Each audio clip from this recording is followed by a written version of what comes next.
On lui disait, d'après lui, qu'il était à moins que rien, qu'il n'arriverait à rien, qu'il était nul, qu'il valait rien. Alors, Kevin était-il maltraité par son père?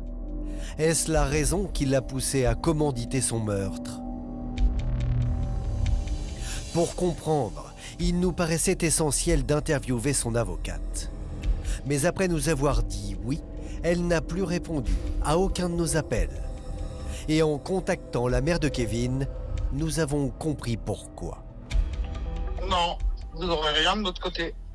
D'accord. Ni l'avocate, ni il n'y aura rien du tout de notre côté. Et c'est votre fils qui vous a demandé aussi de... Non, il a plus envie de revivre ça.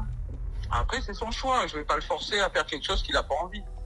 Par téléphone, nous comprenons que la mère de Kevin est convaincue que son fils a été poussé à bout par son père. Ce qui explique qu'il ait commis l'irréparable. Il n'a pas fait ça pour rien, mon fils. Il avait peur de son père. Il a été tapé. Il lui a rasé le crâne 2 fois. Il lui a coupé les cheveux à ras blanc. Vous voyez ce que c'est de l'humiliation quotidienne? Mon fils a 14 ans, il a pété un câble. En effet, bien avant le crime, certains comportements de Kevin témoignaient de son mal-être. Comme l'habitude qu'il avait prise de poser en équilibre au-dessus du vide. Il est debout sur un parapet de voie de chemin de fer. La barre sur laquelle il est, elle n'est pas large. Hein. L'équilibre est incertain et c'est vrai que s'il tombe, à mon avis, il meurt. Ce gosse, il va pas bien, ça c'est une certitude. Et ce n'est pas tout. Dans les semaines précédant le crime, Kevin consommait aussi du cannabis à outrance, comme nous le raconte une de ses amies par téléphone. En fait, il était à une période où il faisait un peu n'importe quoi, quoi. Il m'a appelé, il était défoncé, quoi. Il a enchaîné joint sur joint. Dès le matin, je me souviens, j'allais au collège, à 8h du matin, je l'appelais, en étant sur le chemin, et il fumait. Et même moi, un jour, je lui avais dit, mais arrête. Donc, en fait, pour moi, c'est un mal-être. C'est un mal-être qu'il avait.